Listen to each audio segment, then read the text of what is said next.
She was accused of killing her police officer boyfriend, John O'Keefe, with her car during a blizzard. After 2 intense trials, a jury declared her not guilty. But how? What did they see that the prosecution missed?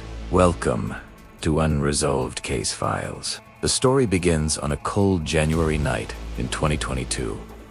Karen Reed and John O'Keefe, a Boston police officer, were at a bar with friends. Later, they headed to a house party hosted by another Boston officer, Brian Albert. What happened next is where the two versions of the story violently diverge. The prosecution claimed that after a heated argument, Red, in a drunken rage, dropped O'Keefe off, made a 3-point turn, and deliberately struck him with her SUV, leaving him to die in the snow.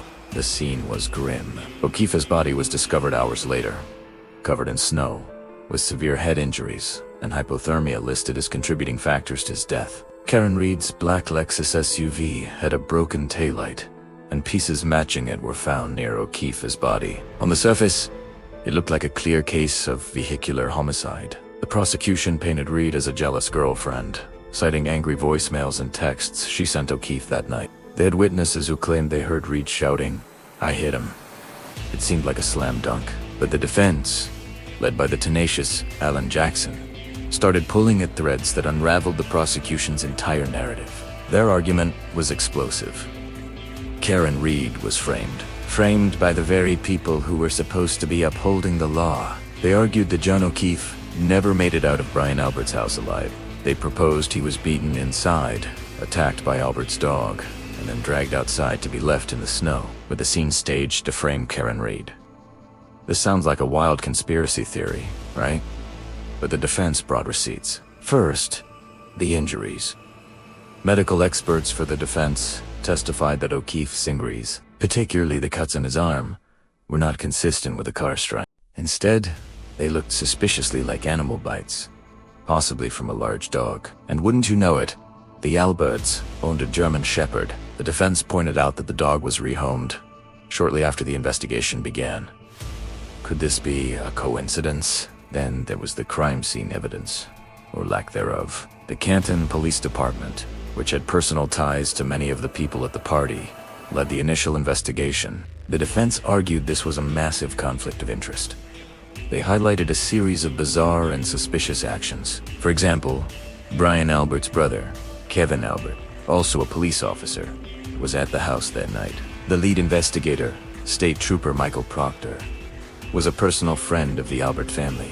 The defense alleged that Proctor helped them coordinate their stories and plant evidence. One of the most damning pieces of evidence for the defense was a series of Google searches made by Jennifer Maccabee, Brian Albert's sister-in-law, who was also at the party. Hours before O'Keefe's body was officially found, phone data revealed she searched "how long to die in cold" when confronted on the stand. Maccabee claims she made the search at Reed's instruction after the body was discovered, but the timeline didn't add up, casting a huge shadow of doubt on her credibility. Her testimony became a focal point of the trial, with the defense portraying her as a key player in the cover. The physical evidence also came under scrutiny. The defense had forensic experts analyze the broken taillight pieces found at the scene. They concluded that the damage to Reed's SUV was inconsistent with hitting a person, and more aligned with hitting a stationary object, like another vehicle.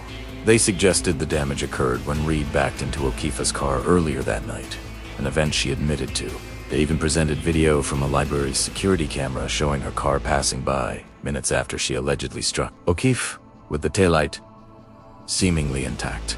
As the trial progressed, the prosecution's case weakened. Witness after witness from the party gave conflicting and often forgetful testimonies about the events of that night. Their credibility crumbled under cross-examination. The defense, meanwhile, painted a compelling picture of a close-knit group of law enforcement officers and their friends closing ranks to protect one of their own. They presented evidence of a flurry of phone calls and text messages between the party guests and police officers involved in the investigation in the hours and days following O'Keefe's death. The Turtletop blogger, Aidan Kearney, played an unexpected role.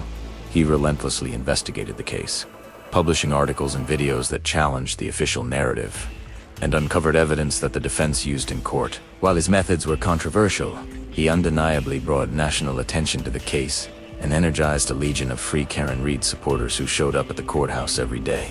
The jury was presented with two realities. In one, Karen Reed is a cold-blooded killer.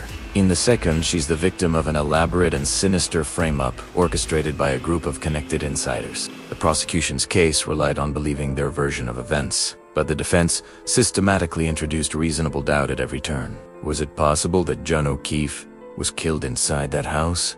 Was it possible that the people he considered friends covered it up and chose an outsider, his girlfriend, to take the fall?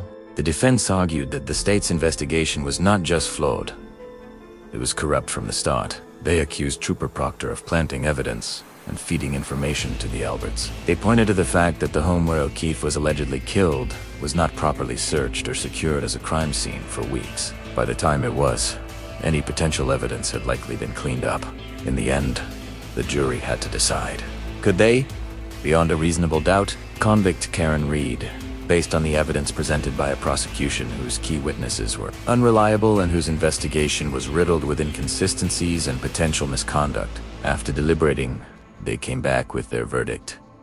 Not guilty on all counts. The courtroom erupted. Karen Reed was a free woman, but the case leaves a chilling question in its wake. If Karen Reed didn't kill John O'Keefe, who did? The verdict doesn't answer that. It only says the prosecution failed to prove their case. The mystery of what truly happened to John O'Keefe on that snowy night in Canton, Massachusetts, remains unsolved. The people who were in that house have never been charged, and with the not guilty verdict, the official investigation into his death is likely closed. Justice for Karen Reed came in the form of an acquittal, but justice for John O'Keefe remains elusive. What do you think happened? Was this a case of a flawed investigation or a calculated, cold-blooded cover-up? The details are staggering, and the implications are deeply unsettling. Thank you for joining us on Unresolved Case Files.